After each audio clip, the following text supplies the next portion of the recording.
Manchester City sempat hampir gak lolos UCL, tapi gitu lolos playoff, jumpanya langsung sama King UCL. Biawak kali ya kan.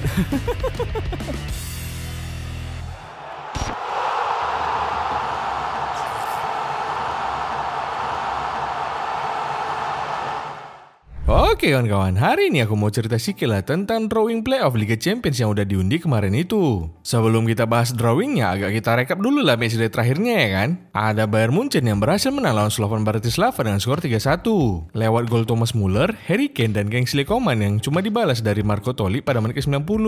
Bayern Munchen naik ke peringkat 12 dan lolos lewat babak playoff. Sedangkan Slovan Bratislava ada di peringkat kedua dari bawah karena nggak dapat poin sama sekali. Tim apa lah Slovan Bratislava ini? Udah dikasih 8 match pun kok bisa mereka nggak dapat 1 poin pun. Saranku buat Slovan Bratislava next yang mending klaim ini di Liga Malam Jumat aja lah. Yakin kali aku pasti bisa klaim bersaing di sana. Saingannya cuma tim yang hampir degradasi di Liga macam MU sama Terpongkengham soalnya. Next ada Real Madrid yang juga berhasil menang lawan Brest dengan skor 3-0. 3 gol Madrid di match ini disumbang lewat Brest Rodrigo pada menit ke-27 dan 78 serta gol dari Bellingham pada menit ke-56. Dengan hasil ini Real Madrid langsung naik ke peringkat ke-11. Sedangkan Brest harus turun ke peringkat 18. Kedua tim ini juga dipastikan masih lolos ke babak playoff 16 besar. Agak mengejutkan sih memang Madrid ini harus melewati fase playoff. Tapi melihat mereka sering dibantai sama Barcelona dan lawan Barcelona C-nya Catalunya aja kemarin terpongki mereka 1-0. Jadi wajar juga lah Madrid ini nggak di level yang sama dengan Barcelona ya kan. Tapi kurasa sebapu-bapunya Real Madrid ini pasti bisa lah mereka lolos ke babak berikutnya. Selain mereka punya banyak pemain bintang di skuadnya, Opung Perez juga punya banyak uang buat bayar wasitnya. Next, Inter Milan juga berhasil menang 3-0 lawan AS Monaco lewat hat-tricknya Lautaro Martinez. Kemenangan ini buat Inter Milan masih stay di peringkat keempat dan dipastikan bisa langsung lolos ke babak 16 besar. Menurutku cuma Inter Milan inilah satu-satunya klub di Italia yang bisa main konsisten. Cuma mereka satu-satunya tim Serie A yang bisa lolos langsung ke babak 16 besar soalnya. Aku rasa emang layak lah Inter Milan ini lolos langsung ke 16 besar. Karena di babak inilah mereka biasanya langsung gugur. Next, ada Atletico Madrid yang juga berhasil menang lawan RB Salzburg dengan skor 4-1. 4 gol Atletico di match ini disumbang sama anaknya Simeone pada menit ke-5, berasnya Griezmann pada menit ke-13 dan 45, serta gol dari Marcos Llorente pada menit ke-63. Sedangkan Salzburg cuma bisa bikin 1 gol hiburan di menit akhir dari Adam Dagim. Dengan hasil ini, Atletico Madrid masih stay di peringkat ke-5 dan berhak bawa langsung lolos ke babak 16 besar. Sebetulnya agak mengejutkan juga aku nengok performa Atletico ini. Mereka yang sempat 2 kali kalah di awal langsung ngegas dan bisa sapu bersih sisa pertandingannya. Menurutku ada potensi lah Atletico Madrid ini bisa jadi kuda hitam di UCL musim ini. Tapi kalau nanti di babak 16 besar mereka langsung gugur, lebih cocok jadi kuda laut lah mereka kurasa. Next, ada PSG yang juga bisa menang lawan Stuttgart dengan skor 4-1.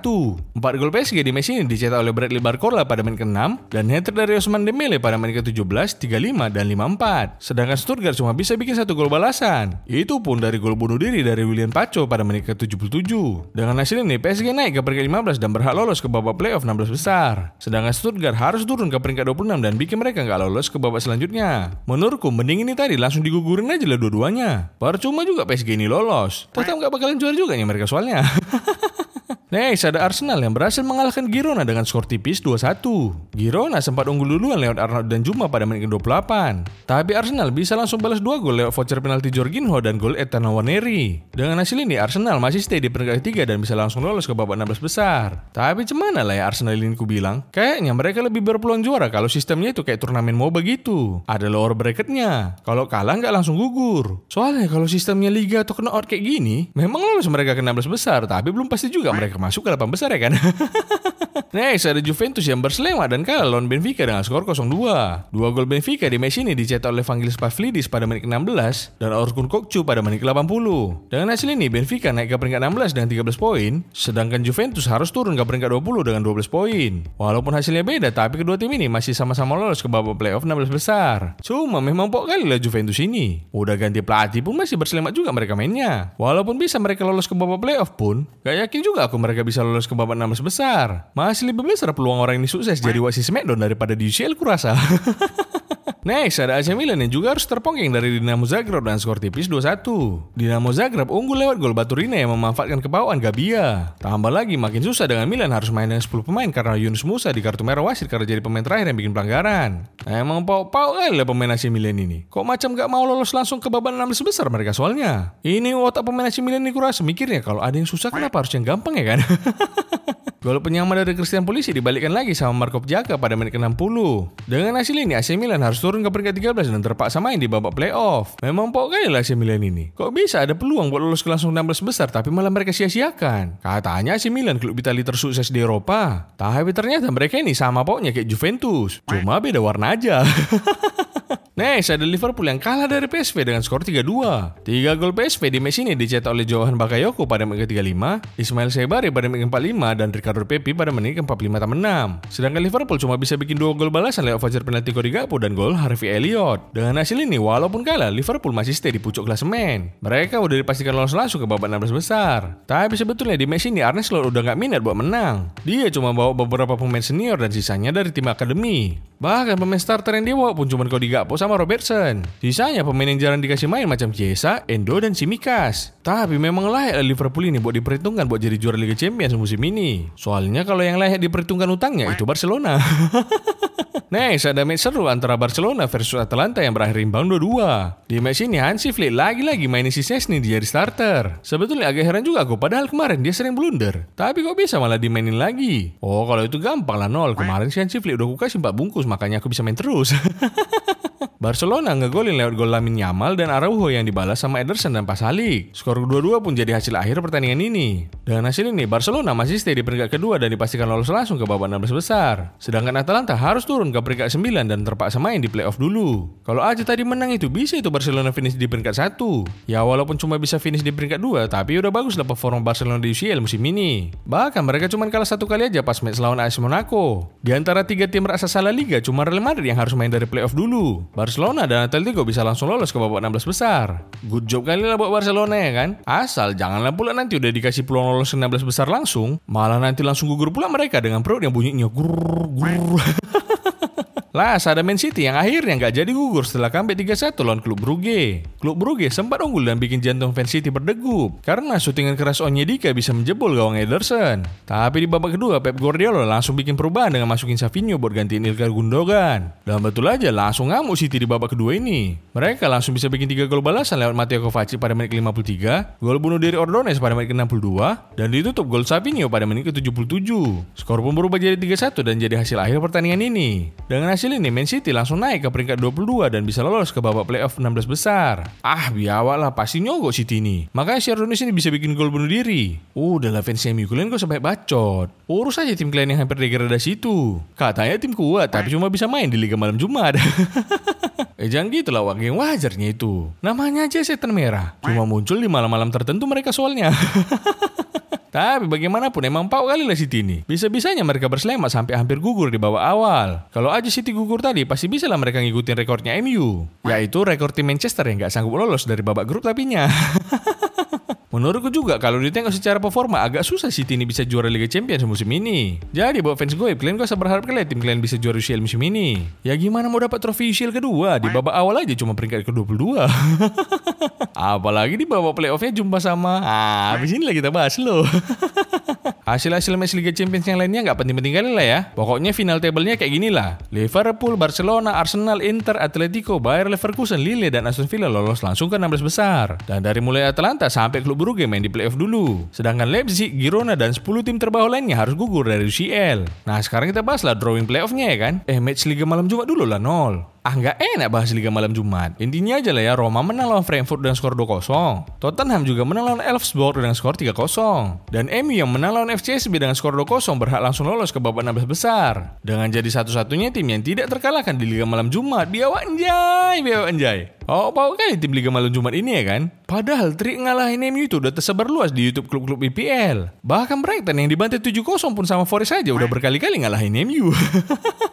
Sebetulnya agak aneh juga kok nengok tim-tim Liga Malam Jumat ini. Kok bisa mereka di sini mainnya bagus tapi di liga masing-masing mainnya berselema? Misalnya AS Roma yang di sini mulai bangkit tapi di Serie A di papan tengah. MU juga gitu, di sini peringkat 3 tapi di Liga Inggris juga di papan tengah. Dan terpongeng lebih parah lagi, di sini peringkat 4 tapi di liga di papan bawah. Gini Nol, ibaratnya Liga Inggris Nol. Liga Malam Jumat ini cuma sekelas divisi Championship-nya Liga Champions saja ya Nol. MU di peringkat 3 pun masih kalah sama Young Boys yang jadi juru kunci UCL.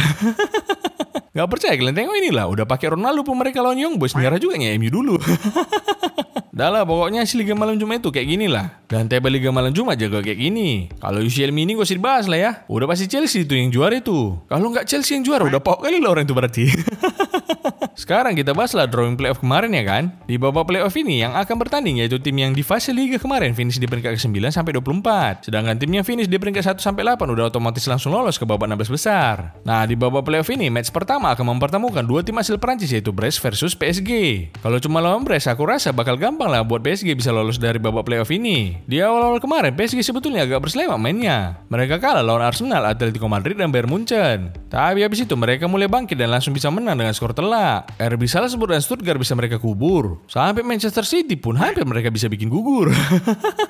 Selain itu di Ligue 1 Prancis, PSG ini juga masih superior. Mereka masih stay di pucuk klasemen bahkan belum terkalahkan sepanjang musim ini. Beda kali sama Brest ini, walaupun musim lalu mereka bisa finish di peringkat ketiga, tapi sekarang udah balik lagi mereka ke setelan pabrik dan jadi tim mediocre di papan tengah. Kalau gini udah jelas lah PSG yang bakalan lolos. Kalau PSG nggak lolos nanti takutnya malah dibeli pula Brest ini sama si Nasser soalnya. Next ada klub Brugge versus Atalanta. Menurutku di sini yang bakalan lolos yaitu Atalanta. Secara performa dan komposisi skuad aku rasa unggul jauh lah Atalanta dari klub Brugge. Atalanta sekarang diisi beberapa pemain yang bagus macam Ederson, Ademola Lookman, Charles De Ketelaere dan Matteo Retegui. Bahkan di fase Liga kemarin Atalanta bisa ngimbangin Barcelona dan Arsenal. Dan hampir aja mereka bisa langsung lolos ke babak 16 besar. Di Serie A sendiri Atalanta masih tampil konsisten. Mereka sekarang ada di papan atas dan masih bersaing buat bisa jadi juara. Ya walaupun kita tahu ujung-ujungnya cuma jadi penontonnya Inter atau Napoli pas ngangkat trofi nanti kurasa.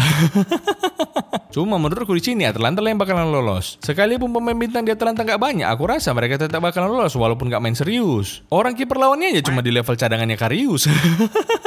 Next, ada mantan timnya Mbappe yaitu AS Monaco yang harus ketemu dengan mantan timnya Nunes yaitu Benfica. Walaupun di dua tim ini gak banyak pemain bintang, tapi menurutku pertandingan ini bakalan seru. Di fase Liga kemarin, kedua tim ini bisa tampil lumayan mengejutkan. Walaupun sempat dibantai Arsenal dan Inter Milan, tapi AS Monaco bisa menang lawan Aston Villa dan Barcelona. Ya meskipun waktu itu kurasa Hansi Flick ini masih coba beradaptasi dengan Barcelona. Adaptasi apa nol? Adaptasi buat nahan lapar lah, cuma disediain aqua kardusan dia sama Barcelona soalnya. Kalian bayangkanlah dulu betapa susahnya dulu Hansi Flick ini beradaptasi dari timnas Jerman yang biasanya makan prasmanan sampai di Barcelona cuma dikasih aqua kardusan tanpa makanan. Jadi wajar lah itu kalah sama Monaco ya kan. Sementara itu di fase Liga Benfica juga hampir menang lawan Barcelona dan bisa bantu Juventus dan Atletico Madrid. Berarti match ini bakalan seru loh ya Nol. Kalau kayak gitu menurutmu siapa yang bakalan lolos Nol? Agak berat sini, tapi menurutku yang bakalan lolos adalah Benfica. Kalau Monaco semenjak gak ada Mbappe makin melemah ya kan. Sedangkan Benfica semenjak gak ada Nunes makin jago lah. Karena udah dibuang sebagian besar beban timnya. Next, ada mantan klubnya abang unta kita Ronaldo dan Ruben Amorim yaitu Sporting yang akan melawan suara Cinol cabang Jerman yaitu Borussia Dortmund. Match ini sebetulnya mempertemukan dua tim yang sama-sama lagi berselamat dan ditinggal pelatihnya. Sejak ditinggal Ruben Amorim ke MU, Sporting ini mainnya jadi berselamat dan hampir gak lolos ke babak playoff. Sedangkan Borussia Dortmund di usia lumayan bagus lah, tapi di Bundesliga berselamat dan harus mencap pelatihnya yaitu Nuri Sahin. Secara komposisi pemain, Dortmund jelas unggul karena masih punya banyak pemain yang bagus. Tapi Sporting ini juga gak bisa dianggap sepele karena sempat bisa bantai City 4-1 sebelumnya. Alah, kalau cuma menang lawan City 4-1 sepele lah nol. Middlesbrough aja bisa bantai mereka 8-1 soalnya. Kalau disuruh milih siapa yang bakalan lolos ya udah jelas lah suara Cinol cabang Jerman lah. Sepak-pokoknya Dortmund ini musim lalu mereka bisa nembus final UCL. Beda sama Sporting. Padahal udah bagus tapi malah pelatihnya yang jadi pau karena milih ngelatih MU. Jadi prediksi yang lolos di sini Borussia Dortmund. Next ada Celtic versus Bayern Munchen. Kalau ini kurang sudah jelas lah Bayern Munchen yang bakalan lolos. Secara performa walaupun Munchen gak bisa lolos langsung ke babak 16 besar, tapi overall masih lumayan bagus lah performa mereka. Cuma minusnya kalau lagi berselamat jadi sering kena bantai mereka. Lawan Barcelona sama Feyenoord lah contohnya.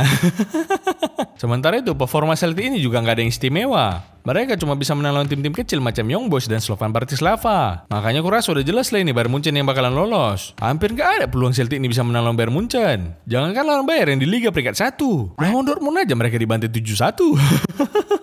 Next ada Juventus versus PSV Eindhoven. Menurutku pertandingan ini juga bakalan berjalan seru dan cukup seimbang lah. Di Liga Belanda saat ini PSV lagi bagus-bagusnya dan masih stay di peringkat pertama. Sedangkan Juventus di Serie A masih nggak konsisten dan cuma berada di peringkat kelima. Bahkan di Liga Champions Juventus ini cuma finish di peringkat ke-20 dan cuma bisa bikin 9 gol aja. Tapi kan kami bisa menang lawan PSV di match pertama nol. Kalau awal musim nggak bisa jadi patokan lah biawak. Kalian pun makin kesini makin berselamatnya mainnya. Makanya menurutku match ini bakalan seru lah. Apakah PSV bisa ngasih perlawanan atau malah Juventus yang bakal gugur duluan? Jadi menurutmu siapa yang bakalan lolos nol? Kalau menurutku sih tetap Juventus lah yang bakalan lolos. Misalnya kalau di match pertama mereka kalah, mereka masih bisa ngatur-ngatur di leg kedua. Jangan kan ngatur satu match lawan PSV, ngatur satu musim di Serie A pun mereka bisa. Ya walaupun musim depan harus degradasi tapinya.